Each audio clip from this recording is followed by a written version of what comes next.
η ώρα της ιστορίας στον Όγκιν. Γεια σας! Είμαι ο Τζο. Ετοιμαζόμουν να διαβάσω αυτό το υπέροχο βιβλίο «Κάλτσες» για τον Σταν. Θέλεις να το διαβάσουμε μαζί? Θέλεις? Τέλεια! Πάμε λοιπόν!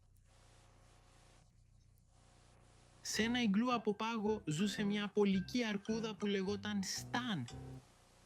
Βλέπεις τον Σταν? Ναι, εκεί είναι, να βγάζει τη μύτη του από το ιγκλού του. Γεια σου, Σταν. Ένα πρωί ο Σταν αποφάσισε να πάει βόλτα, φόρεσε το καπέλο και το κασκόλ του, αλλά όταν πήγε να βάλει κάλτσες δεν έβρισκε ζευγάρια. «Μια στιγμή», είπε ο Σταν, «χρειάζομαι κάλτσες που ταιριάζουν». Μάλλον ο Σταν χρειάζεται βοήθεια. «Θέλεις να τον βοηθήσεις να βρει κάλτσες που ταιριάζουν?» «Ναι, και εγώ».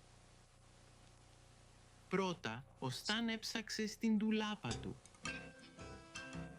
«Μήπως έχει κάλτσες εδώ?» «Νομίζω βρήκα μερικές», είπε ο Σταν. «Τάντα!» Βρήκε ο Σταν κάλτσες που ταιριάζουν. «Όχι, αυτές οι κάλτσες είναι όλες διαφορετικές». Μια στιγμή, αυτές οι κάλτσες δεν ταιριάζουν. «Όχι, καλύτερα συνέχισε το ψάξιμο, Σταν». Μετά, ο Σταν κοίταξε στο κουτί με τα παιχνίδια του. «Περίμενε, βρήκα μερικές».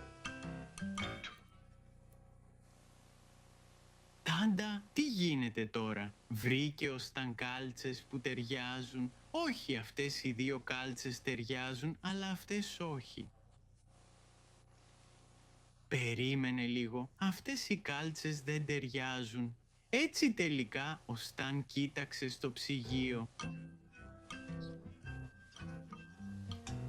Στο ψυγείο.